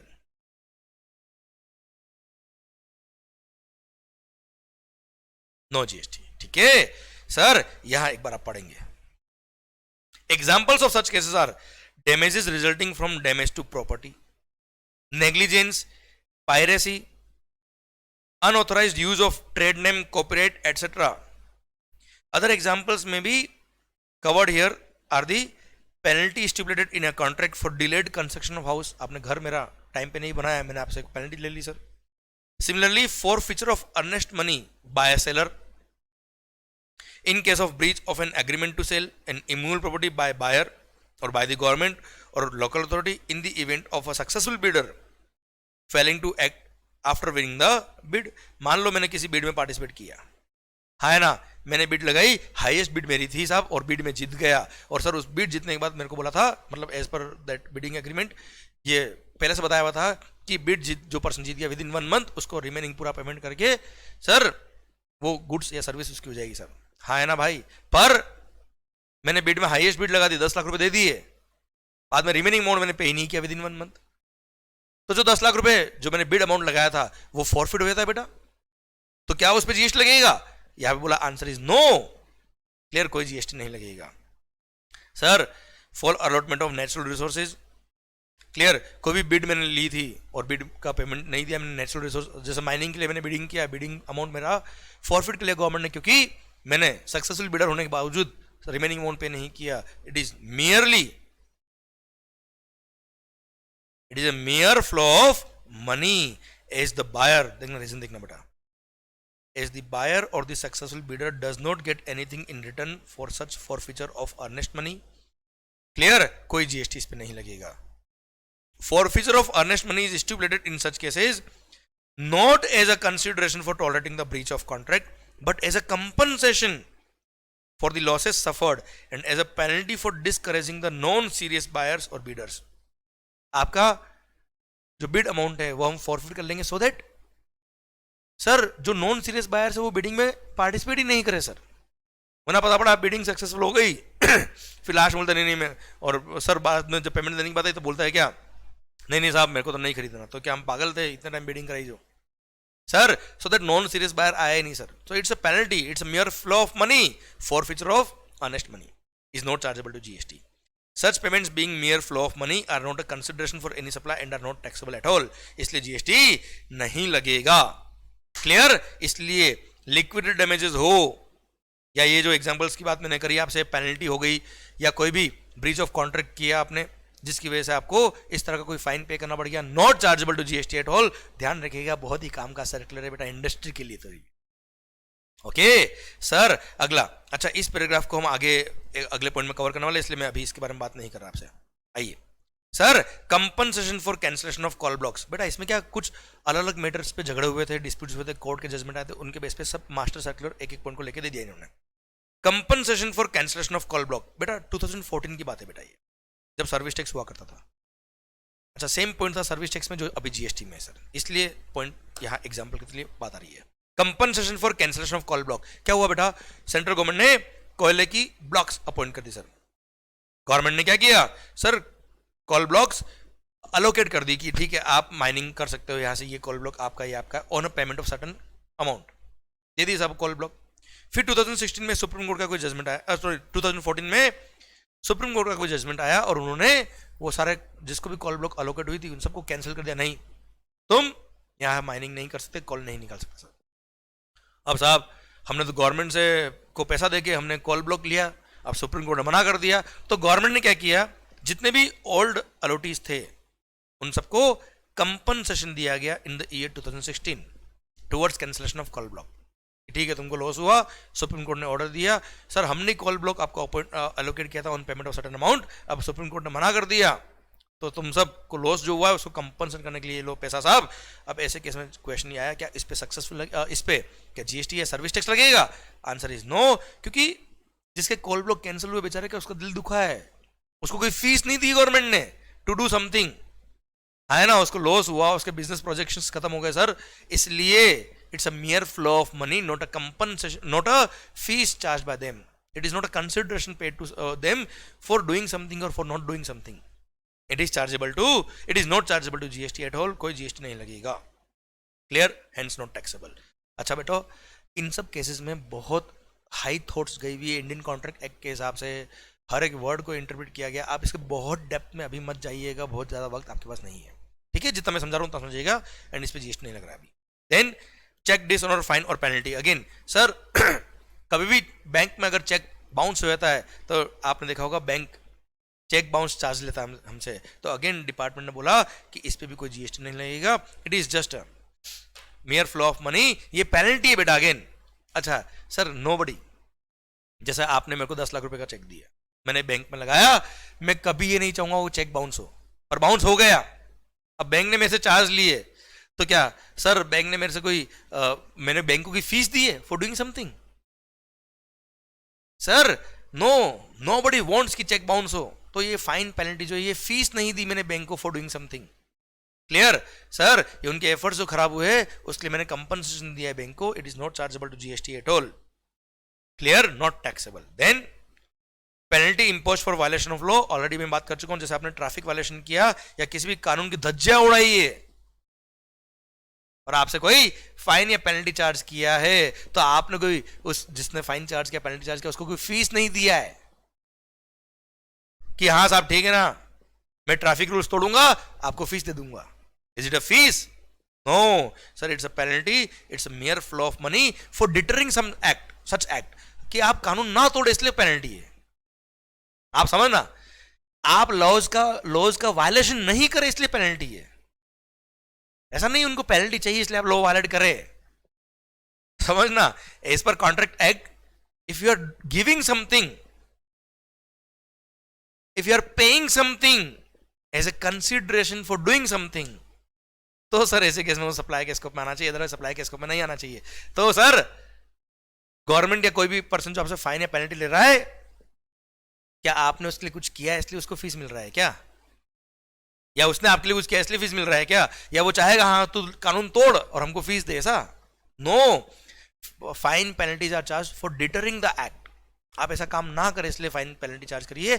It can be considered as compensation, it can be considered as consideration, it is not chargeable to GST at all, और इस पे कोई जीएसटी नहीं लगेगा, GST is not leviable. Clear sir? Then already बात कर, अच्छा नहीं अच्छा पॉइंट है, फॉरफीचर ऑफ सैलरी और payment of bond amount in the event of employee leaving the employment before the minimum agreed period. For example आपने कहीं पे आपने देखा होगा कई सारी कंपनीज में बॉन्ड साइन होता है कि 5 साल से पहले आप छोड़ोगे नहीं कंपनी को, और अगर 5 साल से पहले आप छोड़ते हो तो हम आपसे सर 50 लाख रुपया एज ए कंपनसेशन लेंगे। बॉन्ड अमाउंट होता है ना सर, बॉन्ड साइन करते कई बार कंपनी में, तो रोज काम आएगा सर। मान लो उस एम्प्लॉय को कोई अच्छी जगह से कोई अच्छा ऑफर आ गया and he want to leave the company before the bond agreement period. अब ऐसे केस में वो एम्प्लॉयर को 50 लाख रुपए दे देता है, साहब ये लो 50 लाख रुपए, नहीं चाहिए। तो क्या सर उसने फीस पे करी एम्प्लॉयर को for doing something? Is it a consideration? नहीं, इट्स अ ह्यूज लॉस। देखो एम्प्लॉय के लिए 5 साल का बॉन्ड क्यों रखा? क्योंकि उस एम्प्लॉय को उस एम्प्लॉयर ने अपना काम सिखाया होगा, कई सारी जिम्मेदारियां दी होगी, कई सारी ट्रेनिंग दी होगी, उसके काम वर्क फ्लो उसका अच्छा चल रहा है और बीच में अचानक वो छोड़ चला जाए रातों रात, उसका काम कितना हेम्पर होगा। उसको इमीडिएटली उसकी वैकेंसी फुलफिल करने के लिए कोई एम्प्लॉय लाना पड़ेगा कहीं और से जो इतना ही ट्रेंड हो, इतना ही उसके लिए उस एम्प्लॉयर को एक्स्ट्रा एफर्ट्स डालने पड़ेंगे, उसको एक्स्ट्रा कॉस्ट इंकर करनी पड़ेगी सो दैट सेम लेवल का एम्प्लॉय उसको मिल पाए इमीडिएटली। उसके लिए बॉन्ड अमाउंट पे करा जाता है। तो it's not a fees which is paid to the employer, कोई कंसिडरेशन नहीं मिला है एम्प्लॉयर को, ठीक है मेरे को फीस मिल गया। This bond amount is there in the agreement, ताकि वो छोड़ के नहीं जाए, छोड़ के जाने के लिए फीस नहीं है सर वो, तो it's a mere flow of money. देखो एक बहुत थिन लाइन का डिफरेंस है between consideration and मियर flow of money. Clear? तो सर यहाँ पे कोर्ट में जजमेंट आए हुए है सर, और गवर्नमेंट ने बोल दिया क्या it is not a consideration at all and no GST will be charged on such bond amount which is paid by the employee who is leaving the job or employment of the employer before the bond period, so no GST will be charged. Then compensation for not collecting toll charges. अच्छा sir, demonetisation जब हुआ था 8 नवंबर 2016 को, वहां से लेकर 1 दिसंबर 2016 तक government ने बोल दिया आप टोल चार्ज, जो टोल कलेक्टिंग एजेंसीज थी उनको बोल दिया रोड पे जो लोग जा रहे हैं सिंस उनके पास कैश नहीं होगा आप उनसे टोल मत लीजिए। अब साहब टोल वालों ने बोला हमने तो रोड बनाई है, रोड बनाने का खर्चा कहां से निकलेगा हमारा सर, हमको तो टोल चाहिएगा। और गवर्नमेंट अगर तुम इतना पब्लिक के लिए सोच रहे हो तो टोल तुम पे कर दो। सरकार को बोल दिया टोल वालों ने क्या कि टोल तुम पे कर दो, सेंट्रल गवर्नमेंट ने एग्री कर लिया। तो क्या हो रहा है सर, टोल चार्जेस जो हुआ करते थे जो इंडिविजुअल कार वालों से ले रहे थे वो उनसे नहीं ले रहे, किससे ले रहे, गवर्नमेंट से ले रहे। तो sir toll is being collected but not from the public, directly from the government. तो ऐसा करा, हुआ क्या, मैंने आपकी जगह किसी और से फीस ले ली बेटा, आपकी जगह किसी और से फीस ले ली मैंने सर, ली तो है ना sir. So toll charges will continue to be having the same treatment, है ना। जो टोल चार्ज पब्लिक से लेते वही टोल चार्ज हम गवर्नमेंट से ले रहे, पब्लिक से नहीं ले रहे सर। तो क्वेश्चन ये आया, is it a fees for, sir is it a fees for agreeing to the obligation to not collect the toll charge from the public? Answer है no sir, it is toll charge only. बस देने वाला person change हो गया है और toll charge का treatment toll charge की तरह ही होगा, भले वो पब्लिक दे या डायरेक्ट गवर्नमेंट दे, हमें कोई दिक्कत नहीं है। एंड आपको पता है टोल चार्ज पे नो जीएसटी और उस टाइम पे सर्विस टैक्स था, तो नो सर्विस टैक्स। तो इसको आपके obligation to refrain from an act और टू टॉलरेट एन एक्ट और सिचुएशन नहीं मानेंगे, और ऐसे केस में मेयरली मानेंगे टोल चार्जेस जो पब्लिक को देना था पब्लिक ने नहीं दिया, गवर्नमेंट ने दिया, और टोल चार्ज पे जीएसटी नहीं लगता था, अभी भी नहीं लगेगा, भले गवर्नमेंट पे करे। वैसे भी ये उस टाइम का पीरियड का टाइम था, काम था, अभी टैक्स नहीं है सर इस पे। सर आओ, लेट पेमेंट सरचार्ज और फीस, बेटा ये तो हम कई बार डिस्कस कर चुके हैं। लेट पेमेंट सरचार्ज और फीस सर ये तो specifically section number 15 sub section 2 में लिखा हुआ है कि अगर आप अपने कस्टमर से over and above the price, भले आपने गुड सप्लाई किया हो या सर्विसेज सप्लाई कराओ, over and above the price आपने उनसे late payment charges, interest, delayed payment charges या कोई भी सरचार्ज या कोई भी फीस के नाम से पैसा लिया है, तो it is a part and parcel of value of supply only, और उस पर जीएसटी लगेगा। और सर यहां पे भी ये बोला क्या sir, these are just additional consideration, these are not penalties, है ना। और गवर्नमेंट बोला it is a part and parcel of composite supply only, और इस सर्कुलर में ये बोला है कि ये कंपोजिट सप्लाई का पार्ट बनेगा, और जो गुड्स या सर्विस आपने सप्लाई करी है उसी की वैल्यू का पार्ट बनेगा, it is part and parcel of value of composite supply, और उस पर जीएसटी लगेगा सर। तो ऐसे केस में sir it is naturally bundled with the principal supply such as electricity bill, water, telecommunication, cooking, gas, insurance etcetera, and it should be assessed at the same rate as the principal supply. Principal supply पे tax लगेगा तो इस पे भी tax लग जाएगा, कुल मिला के it is part of value of supply. और जो प्रिंसिपल सप्लाई होगा उसमें क्लासिफाई करेंगे, उस पर टैक्स लगेगा तो इस पे भी लग जाएगा, उस पर टैक्स नहीं है तो उस पर भी नहीं लगेगा sir. Clear, done. Sir 9, fixed capacity charges for power. Sir क्या होता है, लाइट जो होता है ना, इलेक्ट्रिसिटी, लाइट का बिल जब आप देखेंगे, लाइट का बिल जब आप देखेंगे तो उसमें 2 पोर्शन में लाइट का बिल होता है सर। एक तो फिक्स चार्ज होता है बेटा, आप मान लो आपका फ्लैट 2 महीने के लिए बंद था, आप कहीं बाहर थे, घूमने फिरने गए थे सर 2 महीने, हाँ सर मेरा पॉइंट आपसे ये है 2 महीने फ्लैट बंद था, आपने लाइट का कोई कंजम्पशन नहीं किया, फिर भी देखना लाइट के बिल कुछ अमाउंट मिनिमम अमाउंट होता है सर, वो फिक्स चार्ज होते हैं बेटा, कि आप कंज्यूम करो मत करो वो फिक्स चार्जेस होंगे, और कुछ वेरिएबल चार्ज होता है, जितनी यूनिट्स आपने कंज्यूम करी उसके अकॉर्डिंग आपके चार्जेस आएंगे। क्लियर। तो क्वेश्चन आया कि वो जो फिक्स्ड चार्जेस है, is it compensation which is paid for obligation to refrain from an act और टू टॉलरेट एन एक्ट, ये टॉलरेशन ऑफ एक्ट का कोई अमाउंट है क्या? No, this is a mechanism to charge the fees. कुछ variable portion ले रहे हो, कुछ फिक्स पोर्शन ले रहे हैं सर। तो यहां पे गवर्नमेंट ने सर्कुलर देके बोला कि sir it is a part and parcel of electricity service only, है ना, इसको आप अलग फीस मत मानिए, इसको टॉलरेटिंग एन एक्ट की सिचुएशन में मत मानिए sir. It is sir same as if you have consumed the electricity or not, sir it will be treated as if it is electricity charge only, और electricity charge पे GST आपको पता है exempt nil rate है बेटा।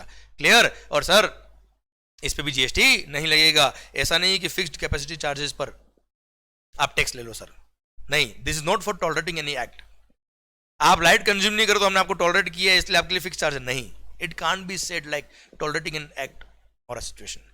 Clear. और ऐसे case में फिक्स्ड चार्जेस पे भी जीएसटी नहीं लगेगा। क्लियर। यह लिख दिया देखो, both the components of the price, minimum fix charges या कैपेसिटी चार्ज बोल दो, एंड द वेरिएबल और energy charges are charged for sale of electricity only. इसको सेल ऑफ इलेक्ट्रिसिटी मानेंगे sir, and are thus not taxable as the electricity is exempt from GST. Clear? कोई GST इस पे नहीं लगेगा। क्लियर? इसको टॉलरेटिंग एन एक्ट का आंसर का पॉइंट नहीं बोल सकते सर इसको। क्लियर? यह लिखा हुआ पढ़ लीजिए। Power purchase agreements may have provisions that power producer shall not supply electricity to a third party without approval of buyer. Such agreements which ensure assured supply of power to state electricity board or discoms are ancillary agreements and the contract is essentially part of supply of electricity only। बेटा भाई जो power generation करते हैं, जो unit, जो factories, जो plant power generate करते हैं बेटा, वो क्या करते हैं, एक चार्जेस लेते हैं। आपने इतना मिनिमम पावर हमसे परचेज नहीं किया तो भी इतना चार्ज लगेगा। क्लियर? तो भी उसको सेल ऑफ इलेक्ट्रिसिटी ही मानना है साहब। सेल ऑफ इलेक्ट्रिसिटी का एक कंपोनेंट है sir, which is charged in the form of fixed charges. This is a mechanism to collect the fees. कि मिनिमम इतना तो हम लेंगे, उससे ऊपर जितना वेरिएबल चार्ज आ रहा है उसके अकॉर्डिंग हमने ले लिया। पर ultimately this is sale of electricity only. भले ही पावर जनरेटिंग कंपनी डिस्कॉम्स जो डिस्ट्रीब्यूशन कंपनी जो उनसे चार्ज कर रही है, या डिस्कॉम्स कंज्यूमर से चार्ज कर रही है, फिक्स्ड कैपेसिटी चार्जेस या फिक्स चार्जेस, ये सेल ऑफ इलेक्ट्रिसिटी के लिए होता है। और सेल ऑफ इलेक्ट्रिसिटी का जो ट्रीटमेंट होगा वही इनके लिए भी होगा सर। इस पर अलग से जीएसटी नहीं लगाएंगे सर। आओ बच्चों, अब लास्ट आ रहा है, क्या लास्ट है बच्चों, कैंसलेशन चार्जेस। सर आपने फ्लाइट का टिकट बुक कराया, ट्रेन का टिकट बुक कराया, या आपने कोई होटल में रूम बुक कराया आपने, या टूर ऑपरेटर से आपने टूर बुक कराया। आपको एडवांस पेमेंट देना पड़ता है, तब जाके वो टूर बुक करता है, तब जाके आपका होटल का रूम बुक करता है, तब जाके आपका फ्लाइट का टिकट बुक होता है सर। पर अगर किसी कारण से आपने वो टूर कैंसिल कर दिया या होटल अकोमोडेशन का कैंसिल कर दिया, आपने जाना, मैं तो नहीं आ रहा साहब, फ्लाइट में नहीं जा रहे, तो देखना इन सब के कैंसिलेशन चार्जेस होते हैं सर। तो क्वेश्चन है इस पे जीएसटी लगना चाहिए कि नहीं लगना चाहिए सर। तो सर यहां पे बोला कि इस पे जीएसटी लगेगा। क्यों लगेगा साहब, समझना। आज आपने कोई टूर ऑपरेटर से टूर बुक करा दिया, उसने एडवांस पेमेंट क्यों लिया होगा? क्योंकि आपने तो टूर पैकेज उससे लिया है, टूर ऑपरेटर से। उसने आगे होटल वाले से बात कर ली होगी, उसने आगे टैक्सी वाले से बात कर ली होगी सर, उसने आगे से आगे अरेंजमेंट पूरे कर दिए होंगे, आपके लिए बुकिंग करा दिए। जो डेट्स आपने बुक कराई है, उस डेट्स पे उस रूम में, उस होटल में और कोई स्टे नहीं करेगा, आप ही स्टे करेंगे सर। दूसरे कस्टमर अगर आए भी होंगे तो उस होटल वाले ने मना कर दिया होगा कि नहीं, हमारा होटल तो ऑलरेडी बुकड है। या टूर वाले ने टैक्सी बुक कराई तो टैक्सी वाले के पास कोई और कस्टमर आया होगा, कोई और क्लाइंट आया होगा, तो उसने मना कर दिया कि सर इस डेट को मैं फ्री नहीं हूं। अब आप मुझे बताओ, आप एंड टाइम पे कैंसिल कर देते हो सर? तो आए सर, अल्टीमेटली इन लोगों को पूरा पैसा आपको दे देंगे क्या? नहीं। इसलिए वो जो एडवांस अमाउंट आप देते हो वो रिफंडेबल नहीं होता है। Those are treated as cancellation charges, या अलग अलग सिस्टम में कुछ कैंसिलेशन चार्जेस कट करके रिमेनिंग अमाउंट आपको पे करते हैं सर। उसका कारण क्या है? ये सारे अरेंजमेंट उन्होंने कर दिए, तो टूर ऑपरेटर ने अपना काम ऑलरेडी कर दिया है। अब आप टूर पे जाओ या मत जाओ, उसके लिए वो आपका पैसा क्या करता है, फॉरफिट करता है सर। तो it's not a penalty sir, it's a normal fees which is charge by him. उसने तो अपना काम कर दिया ना। आप मुझे बताओ, टूर ऑपरेटर ने आगे जितने भी होटल्स थे उससे बात कर ली, आपकी पूरी आइटनरी तैयार कर ली सर, कि आप यहाँ से यहाँ जाएंगे, यहाँ से यहाँ जाएंगे, इस तारीख को यहाँ जाएंगे, इस तारीख को यहाँ जाएंगे, यहाँ घूमने जाएंगे, उसने टिकट सारे बुक करा दिए। अब आप वहाँ जाओ या मत जाओ, उसका तो काम हो गया ना सर। उसने तो अपनी सर्विस पूरी प्रोवाइड कर दी, उसके अपने जितने भी नेटवर्क थे उन सब पे उसने बात कर ली, आपका बुकिंग करा दिया, उसका काम तो पूरा हो गया ना सर। आपका पूरा टूर पैकेज बना के उसने दे दिया। अब आप मुझे बताओ, आप नहीं गए तो क्या उसने अपनी सर्विस प्रोवाइड नहीं करी? He has already provided his services, now you are not going, it's your fault. इसलिए cancellation charges are nothing but it's normal sir. Commercial terms के हिसाब से these are normal charges and these are consideration which are paid to the tour operator और hotel accommodation person और entertainment event जहां का आपने booking कराया है, ये उसकी नॉर्मल फीस है सर, क्योंकि वो उसका काम ऑलरेडी कर चुका है, वो अपनी सर्विस प्रोवाइड कर चुका है। अब वो पैसा आपको वापस नहीं देगा, उसका वो फीस है। That is not penalty at all. This can't be equated with the penalty. इसको हम लिक्विडेड डैमेजेस नहीं बोल सकते sir. So cancellation charges are part and parcel of the sir this transportation business only and these are bundled services. देखिए ध्यान से, services such as transportation, travel and tour constitute bundled services. The transportation service for instance starts with booking the ticket, एक second. Starts with booking of the ticket for travel and last at least till the exit of the passenger from the destination terminal. जब तक आप sir destination terminal से निकल नहीं जाते, मतलब आपका टूर जब तक खत्म नहीं होता तब तक टूर ऑपरेटर की सर्विसेज पूरी नहीं होती सर. तो जैसे ही आपने टिकट बुक कराया वहां से लेकर जब आप एग्जिट कर जाते तब तक उसका काम चलता है सर. अब आप मान लो नहीं गए, all the services such as making available an online portal और the convenient booking counters with basic facilities at the transportation terminal or in the city, to reserve the seats and to issue tickets for the reserved seats much in advance for the travel, giving preferred seats with or without extra cost, lounge services, waiting room facilities at the airports, railway station, bus terminals, provision of basic necessities such as soap and other toiletries in the washrooms, clean drinking water in the waiting area, etc. All these form part and parcel of transportation service. They constitute various element of passenger transportation services, a composite supply. ये सब क्या है बेटा? This is a part and parcel of composite supply and the facilitation services of allowing cancellation against payment of cancellation charges is also a natural part of this bundle only. इसलिए it is invariably supplied with by all suppliers of passenger transportation service is naturally bundled and in conjunction with the principal supply of transportation in the ordinary course of business. इसलिए ये जो facility आपको दी है for cancellation, आपको allow किया कि आप cancel कर सकते हो on payment of such charges, are part and parcel of this transportation sector only and इस पे जीएसटी लगेगा सर. क्लियर? इस पे इसको ये मानेंगे it is part of composite supply और वैल्यू सप्लाई का पार्ट बनेगा एंड इस पे जीएसटी लगेगा. क्लियर? डन. समझे मेरी बात? अच्छा, आपको इससे ज्यादा डेप्थ में जाने की जरूरत नहीं सर, जितना मैंने बताया था बहुत है सर एग्जामिनेशन पर्पस के लिए सर.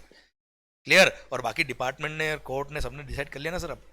क्लियर? डन. इसलिए लास्ट में इन्होंने और बोला है सर क्या, it is advised that while the taxability in each and every case shall depend on facts of that case, the above guidelines may be followed in determining whether tax on a particular activity or transaction needs to be paid, treating the same as service by way of agreeing the obligation to refrain from an act or to tolerate an act or situation or to do an act. मतलब at the end इसने बोल दिया कि हर case को आपको देखना होगा sir कि whether it is falling under the scope of para five clause e और नॉट. पहली बात तो ये सप्लाई है कि नहीं आपको देखना पड़ेगा बेटा. क्लियर? समझे मेरी बात? So it depends on case to case whether it is supply और not, whether it is falling under para number 5 e of schedule 2 और नॉट. क्लियर? डन. अब इतनी सारी बातें देखने के बाद आपको लग रहा पता नहीं क्या हो गया, तो एक बार फटाफट गो थ्रू कर लेते सर. अब सबसे पहली बात इन्होंने ये agreeing to the obligation to refrain from an act और टू टॉलरेट एन एक्ट और अ सिचुएशन, इसके लिए इन्होंने सर्कुलर देखिए सबसे पहले क्लेरिफाई किया कि इनके एग्जांपल्स दिए हमने, इसमें कवर क्या क्या होते हैं sir. Clear? Agreeing to the obligation from to refrain from an act, non-compete agreements, agreeing to the obligation to tolerate an act or a situation. Sir जैसे हमारी दुकान के बाहर कोई हॉकर गुड्स बेच रहा है सर, उससे हमने कुछ फीस ले ली सर मंथली बेस पे.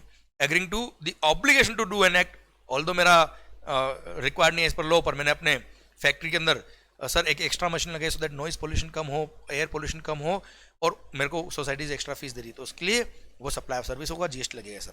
क्लियर? अब सर झगड़ा हुआ इन सारे मैटर पे, बहुत सारे मैटर पे जजमेंट आया सर. इन सबको मद्देनजर रखते हुए इन्होंने इंडियन कॉन्ट्रैक्ट एक्ट और सप्लाई की डेफिनेशन को ध्यान में रखा और बोला everywhere wherever money is involved sir, it does not mean कि it is consideration. mere flow of money cannot be said to be a consideration sir. an act of doing something for something, आप कोई काम कर रहे हो कुछ पाने के लिए तो फीस होता है, कंसिडरेशन होता है sir. But everywhere wherever money is getting flowed sir, it doesn't mean कि इट इज कंसिडरेशन. और सर वहाँ इन्होंने बोला क्या, लिक्विडेटेड डैमेजेस अगर होंगे तो उस पर जीएसटी नहीं लगेगा. क्लियर? जैसे forfeiture of earnest money है, forfeiture of security deposit है, ये सर ये पेनल्टीज, आपने कोई लॉ वायलेट किया है, कोई कॉन्ट्रैक्ट तोड़ दिया आपने, उसके लिए कोई पेनल्टी फाइन वगैरह है, those are not chargeable to GST at all, those are not fees at all. फिर compensation of cancellation of call block, it is not for sir कोई फीस नहीं मिला है, जिनका कॉल ब्लॉक कर दिया, उनका दिल दुखा है और उनको कंपनसेट करने के लिए, उनका लॉस कंपनसेट करने के लिए कोई फीस दिया, कोई कंपनसेशन दिया, it is not a consideration for any activity. Then check dishonor, fine or penalty, again not GST, no GST is chargeable.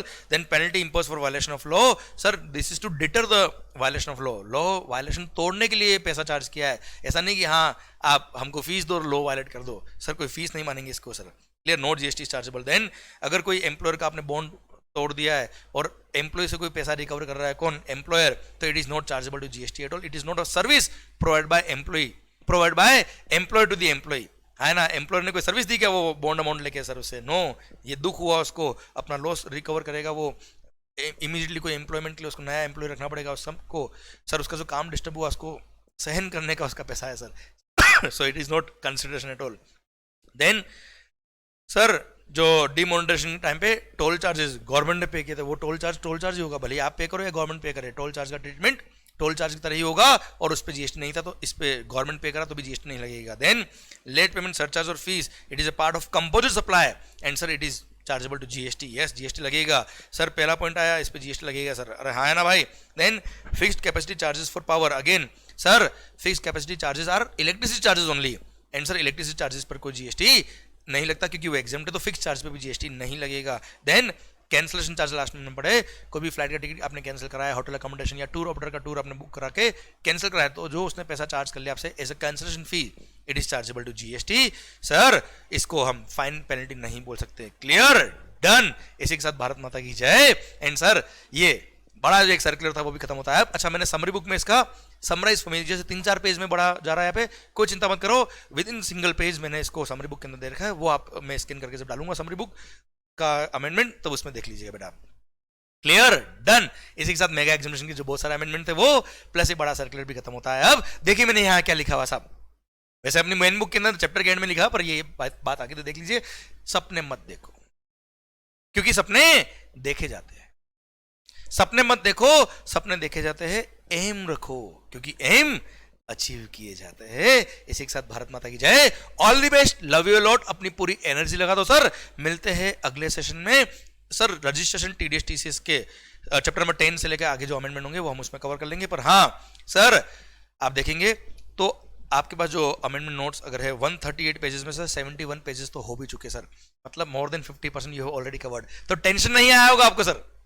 Clear, डरने की जरूरत बिल्कुल भी नहीं है, आप अच्छे से पढ़िए, आपका काम है पढ़ना, हमारा काम है पढ़ाना। सर हम और आप अगर अच्छे से पढ़ेंगे तो सर आराम से हम सक्सेसफुल हो जाएंगे। बस आपका कॉन्फिडेंस आपके पास होना चाहिए, डरना नहीं है, डर के आगे जीत है। एंड सर देख लीजिए क्या लिखा है, जब तक तोड़ेंगे नहीं तब तक छोड़ेंगे नहीं। माहौल के साथ पढ़िए, खुश होकर पढ़िए, पूरी पॉजिटिव एनर्जी लगा दीजिए, माहौल बनने वाला है, अगला वक्त आपका ही है। All the best, love you all.